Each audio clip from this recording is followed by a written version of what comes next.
I dropped a glass. That was the story I kept rehearsing in my head as the paramedic wrapped gauze around my hands in the back of the ambulance. That is what I would say. That is what I had to say. My name is Isla, and at 19 years old, I found myself riding to the emergency room at 2 o'clock in the morning, barefoot on a cold October night with deep lacerations running across both palms and up my right forearm. The official story was simple. I had dropped a glass baking dish in the kitchen. It shattered. I reached down to clean it up too fast. Accidents happen. The real story was something else entirely. The ER was quieter than I expected. A man with a wrapped ankle sat near the vending machines. A young mother rocked a feverish toddler in the corner. I felt out of place and invisible at the same time, which was a feeling I knew well. A nurse came to my bay within minutes. Her name tag read Carmen, and she moved with the calm, unhurried confidence of someone who had seen everything and could not be rattled. She began unwrapping the temporary gauze the paramedic applied, and her expression stayed and steady, but I saw the small pause. The way her eyes moved carefully across my hands, then up my forearms, then to the older marks she would have noticed if she looked closely enough. She did look closely enough. So, she said, keeping her voice easy and conversational, tell me what happened tonight. I dropped a glass dish in the kitchen, reaching down to pick up the pieces too quickly. I looked at the curtain across from me instead of at her. She nodded slowly, cleaning the wounds with careful precision. These are deep cuts. You are going to need stitches on at least 3 of these. The baking dish, what kind was it? The question caught me off guard. Glass. One of those heavy ones. She nodded again. The lacerations on your right forearm, she said, her voice still calm, run in a direction that does not match reaching downward, they run along the outside of your arm. And there are older marks here and here. She touched 2 spots on my arm so gently I barely felt it. These healed a while back. Do you want to tell me about those? I stared at the curtain. I counted the small metal loops holding it to the rod. 1, 2, 3, 4. Isla. She used my name for the first time. I have been a nurse for 12 years. I am not asking to get you in trouble. I am asking because I want to help you. 5, 6, 7. You do not have to tell me everything right now, but I do need to document what I see. And what I see tells me that tonight was not the first time you were hurt. The loops blurred. I pressed my lips together hard. The truth was this. I had been making dinner. That part was accurate. My father had a rule about dinner being ready before he got home from his Thursday poker nights. And Thursday poker nights had a way of going badly. When they went badly, he came home loud and looking for reasons. I had been rushing. The heavy glass dish slipped from my hands while I was carrying it from the oven, and it exploded on the tile floor. The sound was enormous in our quiet house. I should have stayed still. I should have waited, assessed the situation, moved carefully. Instead, I panicked and crouched down immediately. And the largest shard of glass opened my right palm like a letter being unsealed. I cried out. That was my mistake. My father appeared in the kitchen doorway within seconds. He took one look at the broken glass, the blood on the floor, and the expression on my face, and something shifted behind his eyes into that particular cold anger I had learned to recognize the way a sailor learns to recognize the color of a dangerous sky. My mother came in right behind him. She looked at the mess and then at me, and she shook her head the way she always did, like my existence was a personal inconvenience she had agreed to endure. You cannot do one simple thing. My father's voice was low, which was somehow worse than when he shouted. One simple thing and you destroy the kitchen. I tried to tell him it was an accident. I tried to apologize. I was pressing a dish towel against my hand, and the blood was soaking through it fast. And I asked if we could please just clean this up, and if maybe I needed to go somewhere to get my hand looked at. That was when my mother laughed. Not a warm laugh, a thin, dismissive sound. You want us to take you to the hospital because you cannot hold a dish properly, after everything we do for you. My father said nothing more. He simply pointed at the front door. I told him I was bleeding. I told him I was not wearing shoes, and that it was October. He opened the front door himself and stood beside it.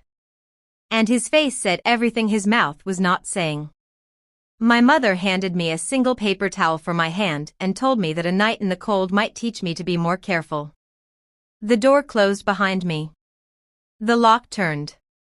I stood on the front porch with blood soaking through a paper towel, no phone, no shoes, no coat. They had taken my phone 2 weeks earlier after they found out I had been texting a girl from school who they did not approve of. A distraction, my mother had said. A bad influence. You do not get to have distractions when your grades are not where they need to be.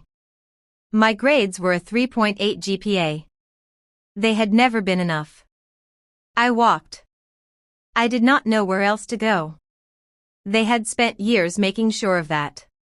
Every friendship I tried to build got quietly dismantled through curfews, through rules about who I could see and when, through my mother calling other parents to suggest I was a troubled influence, through my father monitoring my email until I stopped writing to anyone at all.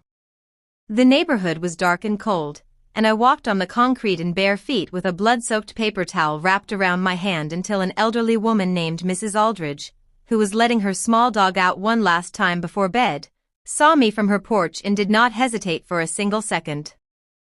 She was down her front steps and beside me before I could say anything. She took one look at my hand, and her face went very still in the way that people's faces go when they are trying not to show how alarmed they are. She brought me inside, wrapped my hand in a clean towel, and called 911 while I sat at her kitchen table under the kind of warm overhead light I had not sat under in someone else's home in years. The paramedics came quickly. Now I was here in the ER with Nurse Carmen looking at me with eyes that had seen 12 years of stories and knew how to read them. I need you to be honest with me. She sat down on the small stool beside my bay so that she was at my eye level rather than standing over me. Not for any report right now, just for you. Is there someone at home who hurts you? I opened my mouth to say no. The word did not come. The sob that came instead surprised me. It came from somewhere I had been keeping sealed for a long time, and once it came, there was no stopping what followed. Carmen did not step back or call for anyone. She simply put her hand over mine, the uninjured one, and waited. I told her everything. I do not know why that night was the night the words finally came. Maybe it was the cold still in my feet. Maybe it was Mrs. Aldridge's kitchen light. Maybe it was 12 years of carrying something that had simply become too heavy to carry alone anymore. Carmen listened to all of it. When I finished, she was quiet for a moment, and then she spoke in a voice that was both gentle and completely certain. What they have been doing is abuse. I need you to understand that clearly before anything else happens tonight. Not discipline, not strictness, the abuse. And I am going to help you. But first I need to document every injury, every single one, old and new. There is an officer outside who needs to take your statement. His name is Officer Reyes, and he is good at his job. Have worked with him before. You are not in trouble, but we need to build a record of what has been happening to you, and we need to start tonight. I looked down at my bandaged hands. They will say I am lying, I said. She met my eyes steadily. Let me tell you something. Physical evidence does not lie. These cuts, these older scars, the pattern of them, all of it tells a story that your parents cannot talk their way around. We are going to let the evidence do the talking. The next hours move the way time moves when you are both exhausted and hyper-aware of everything at once. Officer Reyes was calm and methodical, and never once made me feel like I was being interrogated.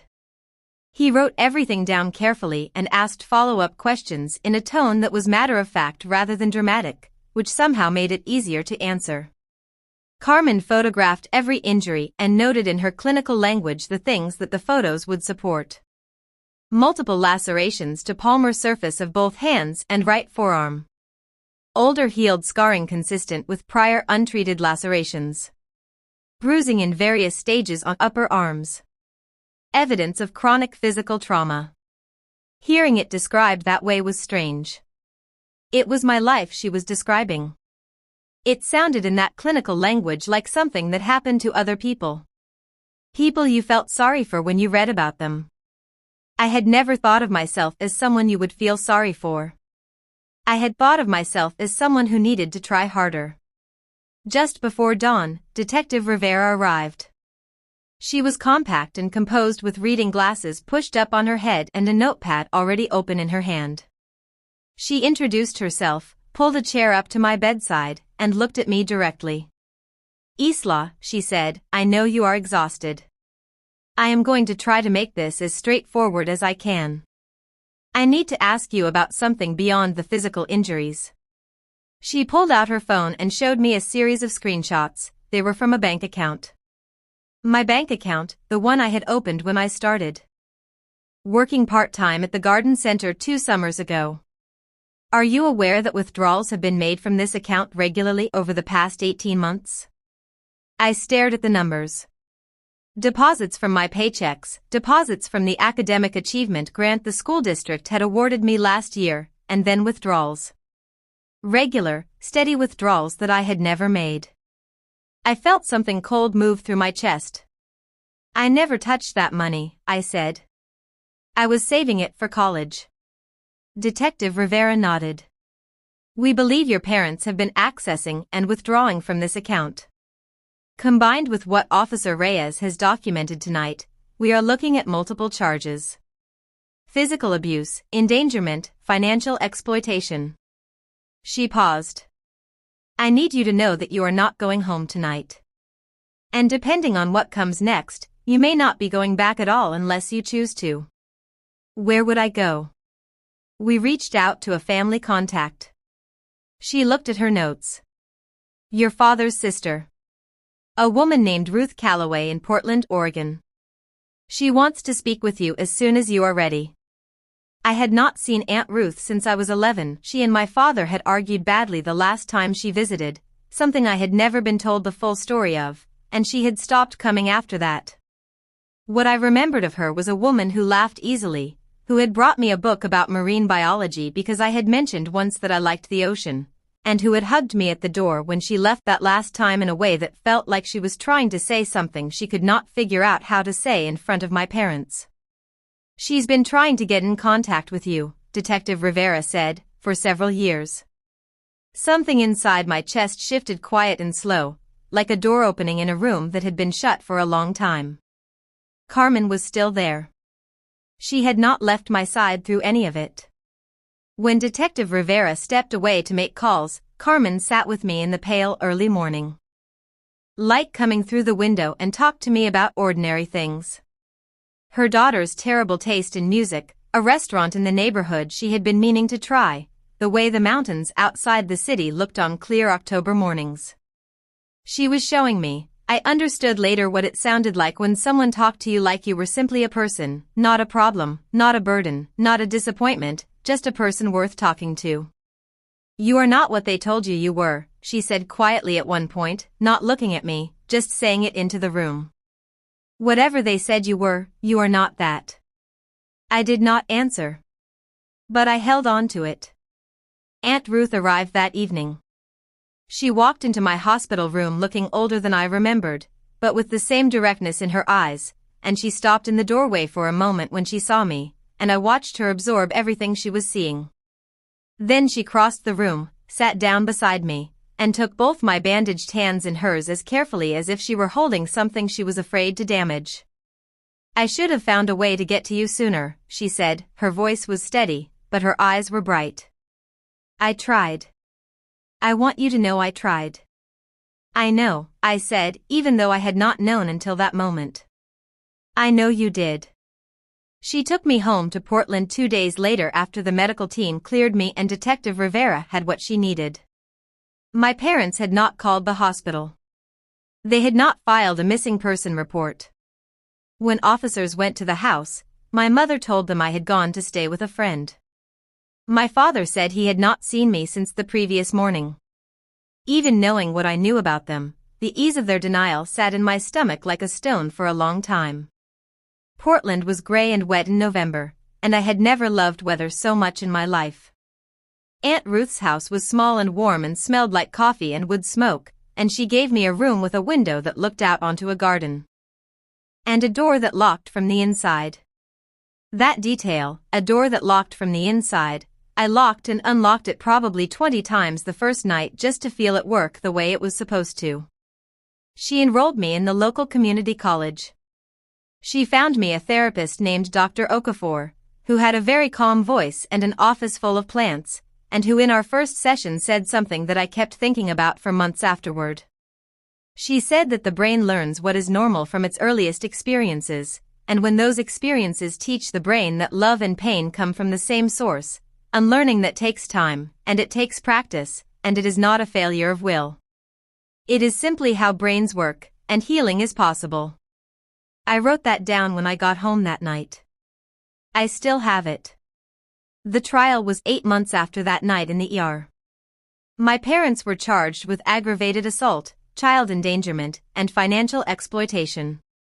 Detective Rivera had built a thorough case, supplemented by Carmen's medical documentation, Officer Reyes' report, the bank records, and the testimony of 2 neighbors who had, it turned out, seen and heard more than I had ever known, and had been unsure for years what to do about it. I testified. My voice shook through most of it, but Aunt Ruth sat in the front row of the gallery the entire time, and every time I felt the shaking getting worse, I looked at her and she held my gaze and I kept going. My father was sentenced to 8 years. My mother received 6. The judge, in delivering the sentence, made a point of speaking about the financial exploitation at length. He said that stealing from your own child's future to fund your own present was among the more calculated forms of harm he had seen, and that it spoke to a pattern of control that went far beyond any single incident. My father looked at the table in front of him the whole time. My mother looked at me once, and her expression was not remorse, it was the particular look she had always given me when she felt I had embarrassed her in public. 9 months after Portland, a letter arrived from my father. I recognized his handwriting on the envelope, and I set it on my desk and looked at it for 2 days before I opened it. Dr. Okafor had told me that choosing whether to read correspondence from an abusive parent was itself an act of agency, and that whatever I chose was valid. I chose to read it because I had learned in those 9 months that I was stronger than I had been taught to believe. The letter was 4 paragraphs. It told me that the prison counselor had asked him to reflect on his actions. It told me that I had always been a difficult child, sensitive and reactive and hard to raise. It told me that everything he and my mother had done had been to prepare me for a hard world. It told me that my testimony had cost him everything, his reputation, his marriage, his freedom, and that I would have to live with that. There was no apology in any of it. I folded the letter and put it back in the envelope. Then I sat with what I felt, the way Dr. Okafor had taught me, and what I felt was sadness. Clean sadness without the old guilt tangled up in it. Sadness for the version of my father that could have existed and did not. Sadness for the years I spent trying to become someone acceptable to a person who had decided before I was old enough to understand it that I would never be. And then I walked to my desk and picked up the folder sitting beside the letter. It was my application materials for the counseling and social work program at the university. I had been accepted 2 weeks earlier with a partial scholarship and a work-study placement at a youth advocacy center downtown. Carmen had written one of my recommendation letters. She had sent me a copy before submitting it, and there was a line in it that I had read probably 100 times. She wrote, "Isla understands, in a way that cannot be taught from a textbook, what it means to need help and not know how to ask for it." That understanding, combined with her intelligence and her extraordinary capacity for empathy, will make her someone that young people in crisis will trust immediately. She will save lives. I believe that without reservation. I showed the letter to Aunt Ruth that evening. She read it at the kitchen table while I made tea, and when I turned around, she was pressing the back of her hand against her eyes. You deserve every word of that, she said. I almost argued with her. That was the old habit, the reflex my parents had spent years installing. Instead, I let myself sit with it. I let myself believe it might be true. That night, I sat at my window watching the lights of the city come on one by one in the early dark. My phone lit up with a message from Carmen, who had kept in touch since that night in the ER, the way that certain people do when they decide quietly that someone matters to them. The message said, "Heard about the program. Told you so. Go change the world." I thought about that girl who had stood on her own front porch in the cold with blood soaking through a paper towel, who had walked down a dark street in bare feet because there was nowhere else to go, who had sat in a hospital bay counting metal curtain rings and trying to make herself small enough to disappear. She had not disappeared. She had been seen finally by people who knew how to look. And being seen had saved her life. Somewhere in this city, in this country, there were other kids sitting in emergency rooms and school counselors' offices and police cars rehearsing their cover stories, trying to figure out how to survive in a house that was supposed to be safe and was not. Some of them were counting things, tiles, rains, ceiling panels, anything to get through the next minute. In a few years, I would be the person on the other side of that. I would be the one who sat down at eye level and said, "I see you, I know what this is. You did not cause it. You do not deserve it. And I am not going to look away." My parents had tried to make me into someone who believed she deserved nothing. They had failed. My name is Isla. I am a survivor and a future counselor, and I am, for the first time in my life, exactly where I am supposed to be. And somewhere tonight, a scared kid is rehearsing a cover story. I am coming. If this story moved you, please subscribe and share it with someone who needs to hear it. You are not alone, and neither are they.